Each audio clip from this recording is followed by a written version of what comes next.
Hello, this is Goku for the 1, and I'm back this time to do my pitch for a Legend of Zelda Netflix series. How would I do it?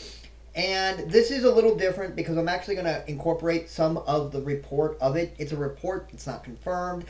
It's probably in development. I think it is, but it could be squashed at any time.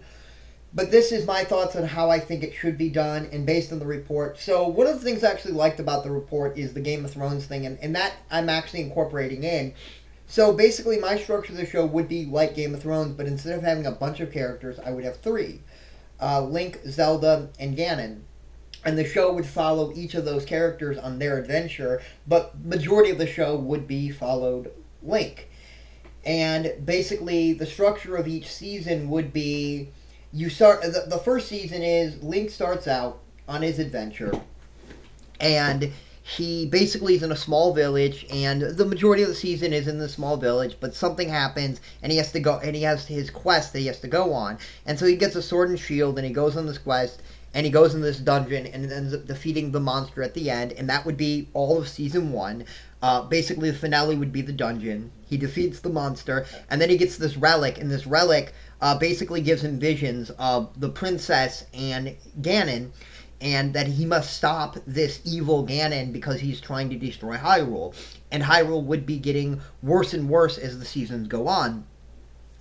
And the journey would follow, and there would be 5 artifacts. That's how I would do it. In most games, you have kind of like, you get like 3 artifacts usually, and then once you do that, you get the Master Sword, and then you have to go collect 5, 6 more artifacts. In this, I would just have it be 5, and near the very end, he would actually get the Master Sword, and that would be the finale. That would be in the very, very end of the show, and that's how I would handle that. Zelda would be a major character. She would have her own story, and she would most likely be at Hyrule Castle and dealing with the politics, and I think Ganon would be related to that in some way. But you would get to see what they're trying to accomplish. Ganon would be a sinister character leaving the castle to go do evil things, and people don't really know who he is or what he actually stands for, but you actually get to see his underhanding dealings and the evil things he's actually trying to accomplish.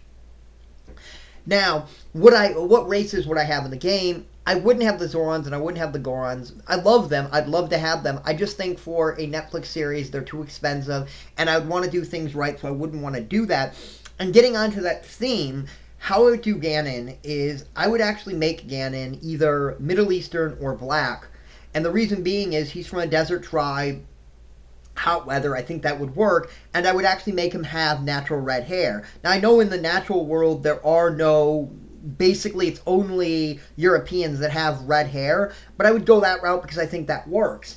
And in the season finale, in the series finale, he could absolutely turn into Beast Ganon. I don't think I would have his little minion guys, yet again, they're too expensive, you don't really want them. I forgot what they're called at the top of my head, but I know a lot about Zelda, I just don't have the name on the top of my head.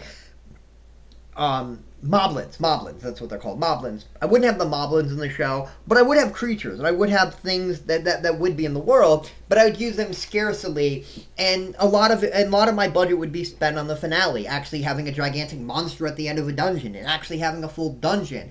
I would spend my money properly, and I would do it that way, instead of arbitrarily spending it on things that I shouldn't be spending it on. And it would be a quest series, and like every single season would go to a new land, a new location, a new place, exploring, journeying, getting to see these things. And it would be a quest show where every season you're going closer and closer to your end goal of getting the Master Sword and defeating this evil Ganon. And you're actually getting to see what Ganon's doing. And there would be a kingdom, and Princess Zelda would be more like a princess, and she would actually do her princess things. She wouldn't just be a character you see occasionally. No, you would see her in every single episode, and she'd be a character that you get to know more of the story behind. You get to know more about this. And Impa would also be a character. Impa would be her bodyguard, and that would be her only confidant, her only friend in this entire world. I wouldn't use Sheikah, just because I don't think that necessarily works for what I'd be going for. And as you probably alluded, I'd go original story. I just think that works, and I think that's the best way to go about it. because I can craft the story I want to. I'm not locked into anybody else's ideas. And so I can get away with things. Epona would absolutely be in the show. Epona would probably be introduced in season 2 as a new character, and Epona would absolutely be a character to meet them. And there would be, and I would use some of the other games' influences to kind of influence the characters of who would be them. They would be their own characters, but I would absolutely use influences on things like that. I think that would be fun, and that would be cool. So yeah, those are my ideas. That's how I would break down the show. I'd love to know your ideas. Love to know if you agree or disagree, how you feel about this, how you would do it. And yeah, I just wanted to lay out my ideas. This was Goku for the Sum 1, and I will see you next time. YouTube.